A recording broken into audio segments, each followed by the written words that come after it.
On December 13th, 1943, the morning sky over Assam, India, hung thick with humidity.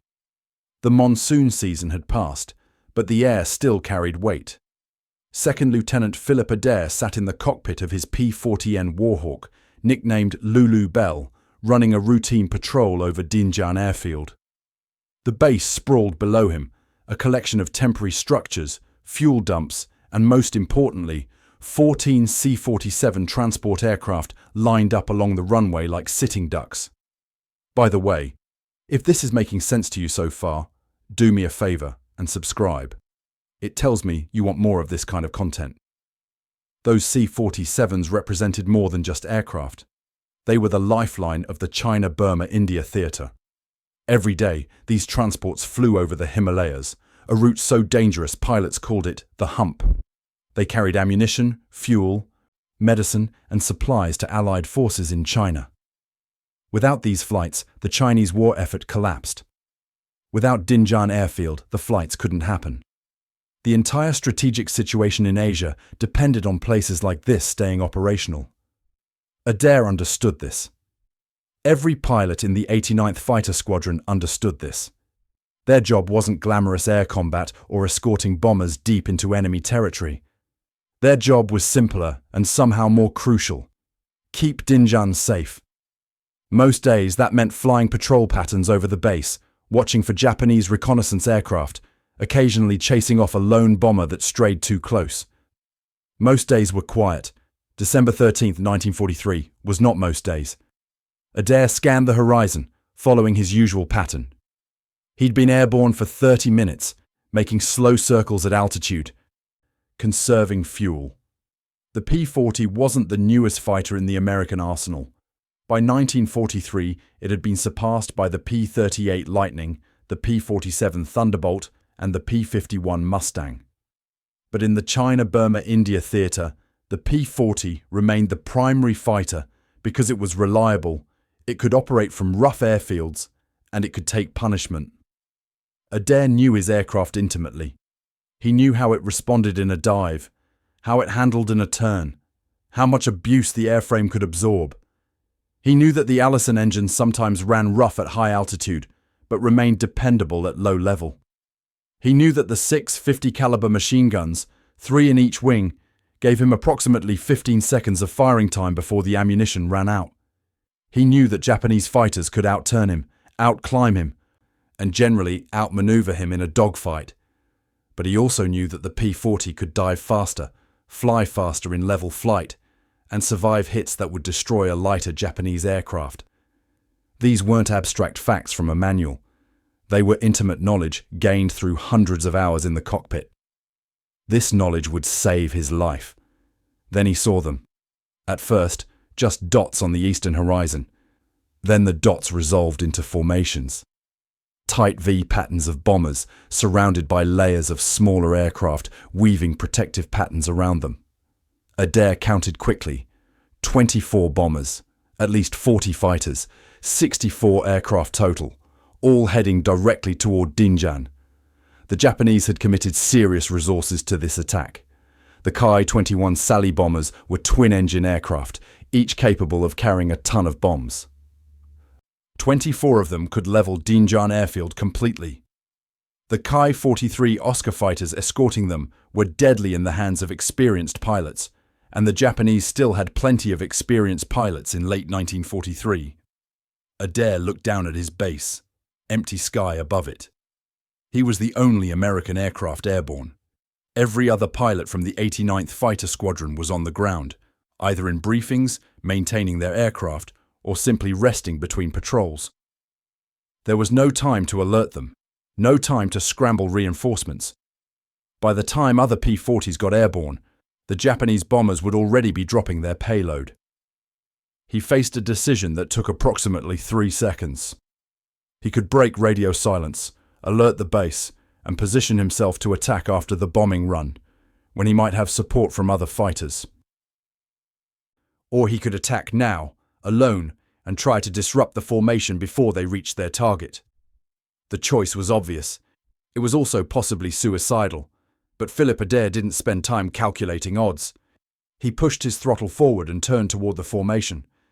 The Japanese pilots spotted him immediately, a single P-40, climbing toward their formation. It must have seemed absurd. One American fighter against 64 Japanese aircraft. Basic mathematics suggested this would be over quickly, but several things happened that the Japanese didn't anticipate.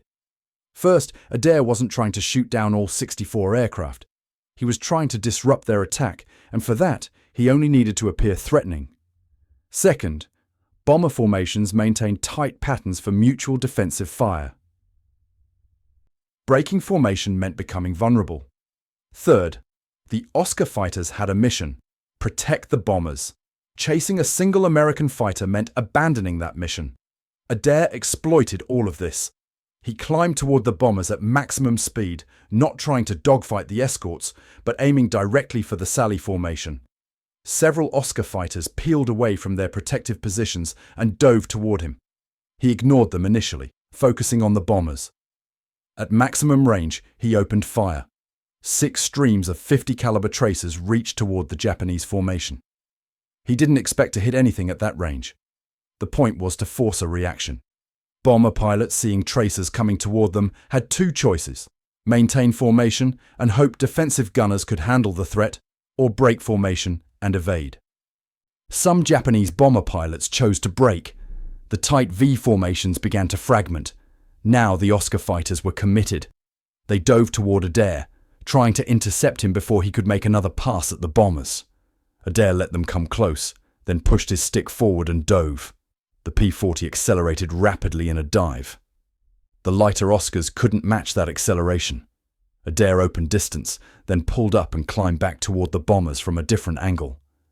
He repeated this pattern: dive attack on the bombers, forcing them to break formation. Wait for the escorts to commit. Dive away at high speed. Climb back from a new direction. Each time, the Japanese formation became more disrupted. Bombers scattered across several miles of sky. Escort fighters abandoned their protective positions to chase him. Some bombers turned back entirely, their pilots deciding this attack was too costly. For approximately 8 minutes, Philip Adair fought 64 Japanese aircraft alone. He made multiple firing passes. He forced the entire formation into disarray. He protected Dinjan airfield through sheer aggressive action.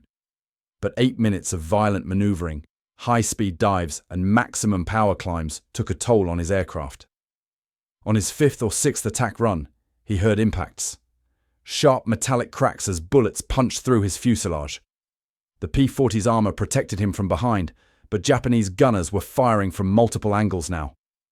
Rounds hit his wings, his tail, his engine cowling. None of them immediately catastrophic, but aircraft don't need catastrophic damage to become unflyable. They just need enough small damage in the right places. Adair felt the controls change. Subtle at first. The stick felt different. Not broken, just wrong. He rolled left. The aircraft responded sluggishly. He rolled right. The stick hit resistance, then moved too freely. Something in the control linkage had been damaged. Then it got worse. Much worse. His right aileron jammed in place. Control cables, hit by gunfire, severed completely. The nose dropped. At 2,000 feet altitude, his aircraft entered a dive. He pulled back on the stick. The stick moved, but nothing happened. No response from the elevators. The ground rushed toward him at increasing speed. Every moment of his training screamed the same answer: bail out. Damaged controls meant loss of aircraft control. Loss of control at low altitude meant death. The procedure was simple. Jettison the canopy, release the harness, push away from the aircraft, pull the ripcord. Hope you had enough altitude for the parachute to deploy. But something made Philip Adair pause. Perhaps it was the altitude. 2,000 feet gave him maybe 15 seconds before impact. Not much time for a parachute to deploy properly. Perhaps it was seeing Dinjan airfield below him, still vulnerable, still needing protection. Perhaps it was the thought of losing his aircraft, his Lulu Belle, the machine he'd flown for months. Or perhaps it was something else. A moment of clarity that came from understanding rather than panic. The aircraft was diving. That was a fact. But the aircraft was still flying. The wings still generated lift. The engine still ran. Air still flowed over the control surfaces. The laws of physics hadn't stopped applying just because some cables were cut. Adair made a decision that contradicted every manual, every training session, every instructor's advice. He decided to fly the aircraft. Not the way it was supposed to be flown, but the way it could still be flown. He stopped fighting the dive and started observing what his damaged aircraft was actually doing. The nose wanted to drop. Why? Because the elevator controls were severed, and the center of gravity was pulling the nose down. Could he counteract that? Not with the stick, but with other controls. He added power. More throttle. The Allison engine responded, roaring louder. Increased thrust pushed the nose forward, but it also increased airspeed. Higher airspeed meant more airflow over all the control surfaces, including the ones that still worked. The horizontal stabilizer began to have more authority. The trim tab, a small surface on the elevator that he could still control, began to have effect. Adair adjusted the trim. He felt the nose begin to rise slightly. Not enough to level off completely, but enough to shallow the dive. The aircraft was still descending, but no longer in a death spiral. He experimented with power settings. More throttle raised the nose slightly, but increased speed. Less throttle allowed the nose to drop, but gave him more control. There was a narrow range where he could maintain something resembling controlled flight. The right aileron remained jammed. That meant the right wing generated more lift than the left wing, creating a constant rolling tendency. Normally, a pilot would correct this with opposite aileron. Adair didn't have that option. But he had rudder. The vertical stabilizer and rudder were still functional. He pressed left rudder, creating a yaw that counteracted the roll. The aircraft skidded through the air, uncoordinated and inefficient, but it stopped trying to roll over. He was flying. Not well, not safely, but flying. The aircraft responded to his inputs, just not the inputs he'd been trained to use. Every control movement required rethinking. Every adjustment took seconds of experimentation. But the alternative was hitting the ground at terminal velocity, and Philip Adair wasn't ready to accept that. The nearest base was Nagaguli, 43 miles away. 43 miles of coaxing a crippled aircraft to do something it wasn't designed to do. Adair settled into a strange rhythm. Constant throttle adjustments to control pitch. Continuous rudder inputs to maintain heading and prevent rolling. Trim changes to fine-tune the balance. His hands and feet never stopped moving. The P-40 flew like a drunk staggering home. The nose pitched up and down within a narrow range. The wings rocked gently despite his best efforts. The aircraft yawed and slipped through the air, creating drag that cost him speed and altitude. But it flew. Every second it stayed airborne was a second Adair hadn't died.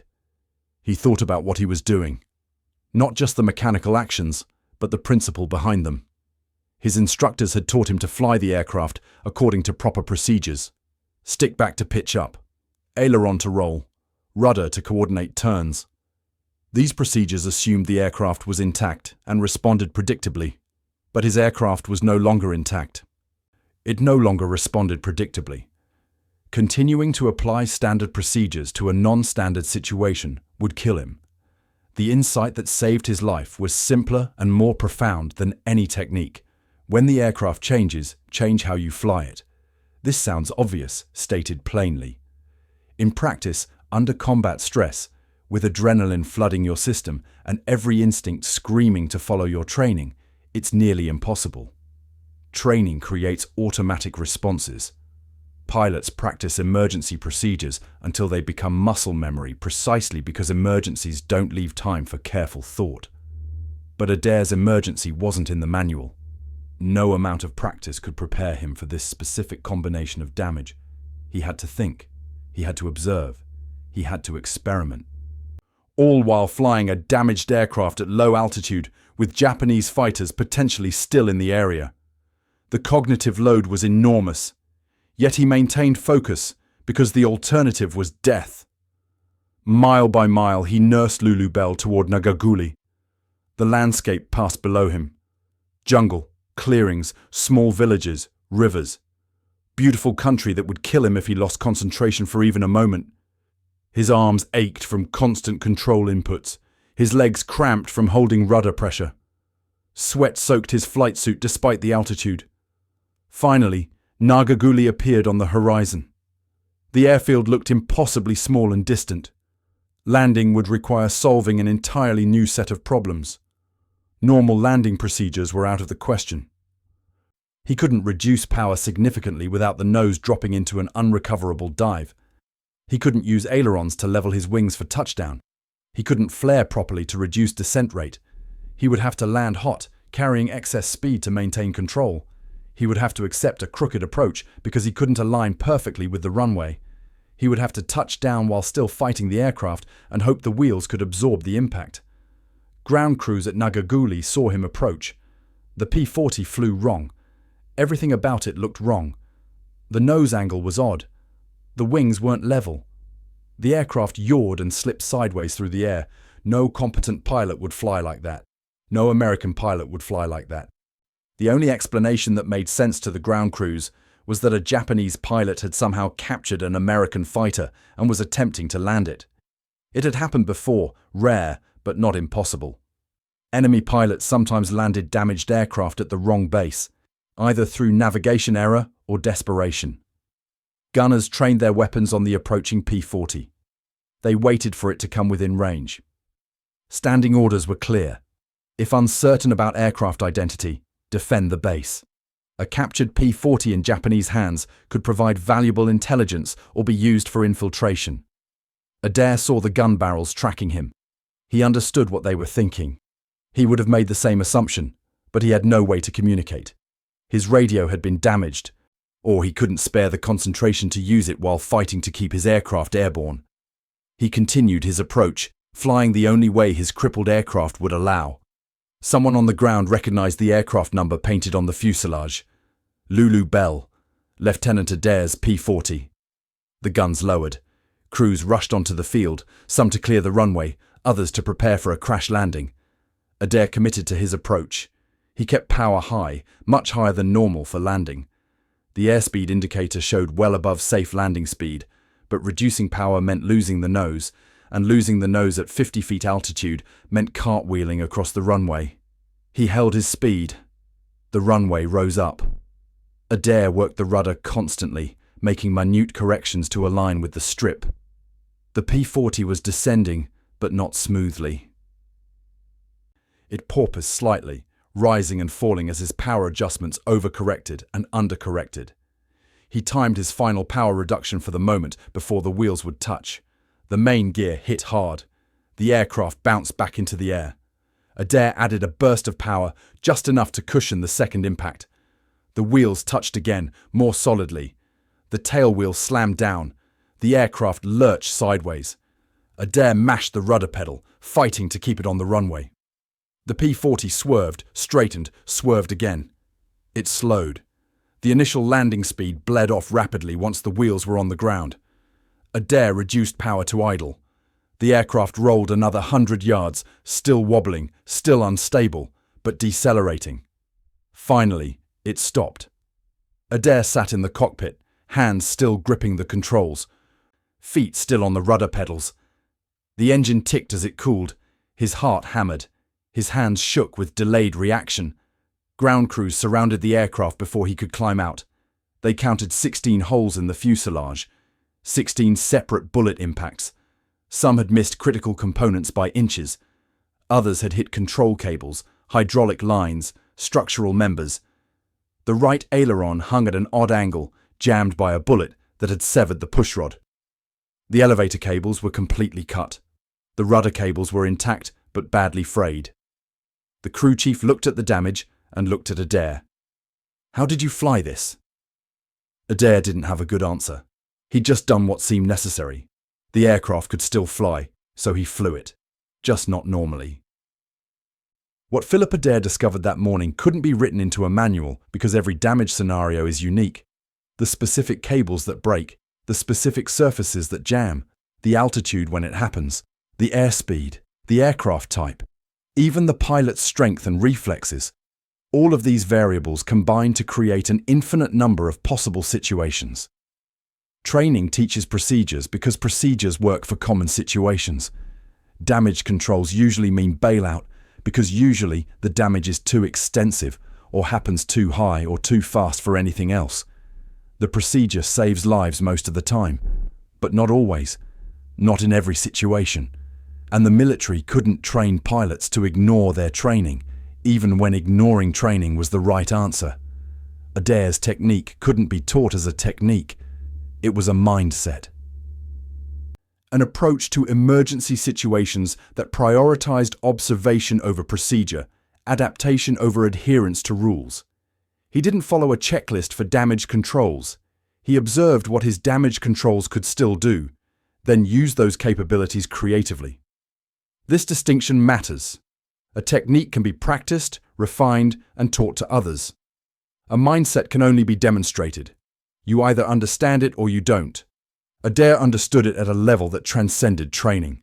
Ground crews patched Lulu Belle. They spliced the cables, replaced damaged components, hammered out bullet holes, and pronounced her airworthy again. Adair flew her on his next mission. He flew her for months afterward. The aircraft that should have killed him became the aircraft he trusted most, because it had survived the unsurvivable. He flew 139 combat missions during World War II. He shot down multiple Japanese aircraft, achieving ace status. He survived situations that killed other pilots. After the war, he remained in the military, continuing to fly, continuing to serve. He retired as a colonel in 1971, having spent decades in uniform. But that morning over Assam defined everything that followed. Not because it was his most dramatic combat, or his most important victory, or even his closest call. It defined everything because it taught him something fundamental about survival. Survival isn't about following the rules. It's about understanding the principles behind the rules so you know when to break them. The rules said damaged controls meant bailout. The principle was that uncontrollable aircraft kill pilots. Adair's aircraft was damaged, but not uncontrollable. It could still be flown, just not according to the rules. Understanding that distinction saved his life. 64 Japanese aircraft had intended to destroy Dinjan airfield that morning. One pilot in a damaged aircraft disrupted their attack through sheer determination to stay airborne. The bombers scattered. The fighters abandoned their mission. The base survived. The C-47 transports continued their flights over the Hump. Supplies continued reaching China. The strategic situation remained stable, all because Philip Adair refused to bail out when every manual, every instructor, and every moment of his training told him he should. He refused because he understood his aircraft better than his training. He understood that machines follow physics, not procedures. When the procedures no longer applied, physics remained. In the decades since that December morning, no other pilot has attempted what Adair did. Not because it's impossible, he proved it wasn't, but because the specific combination of damage, altitude, skill, and necessity has never aligned the same way again. His achievement remains singular, not as a technique to be replicated, but as proof that survival sometimes requires abandoning everything you've been taught. The story of Philip Adair isn't about heroism, though his actions were heroic. It isn't about exceptional flying skill, though his skill was exceptional. It's about understanding. Deep, intuitive understanding of how aircraft work, how they respond to damage, how they can be controlled even when normal controls fail. That understanding, applied under combat stress at 2,000 feet, with a formation of enemy aircraft behind him and the ground rushing up to meet him, changed everything. Not just for Philip Adair, who lived to fly another day, not just for the ground crews at Dinjan, who watched their base survive an attack that should have destroyed it, but for everyone who has ever faced a situation where the procedures don't apply, where the training doesn't cover the scenario, where survival depends on thinking clearly under pressure and adapting to reality instead of expecting reality to conform to the rules. Philip Adair's refusal to bail out demonstrated that sometimes the only way to survive is to trust what you know more than what you've been told. That lesson transcends aviation, transcends the military, transcends World War II. It's a fundamental truth about human capability. When everything seems impossible, understanding makes the impossible survivable. That's the story of one P-40 pilot who discovered that damaged aircraft can still fly if you're willing to fly them differently. It's the story of 43 miles flown with severed controls and unshakable determination. It's the story of a landing that looked like a crash but wasn't. And it's the story of one morning when understanding aerodynamics under combat stress saved a base, an airlift, and a life. Claude is AI and can make mistakes. Please double-check responses.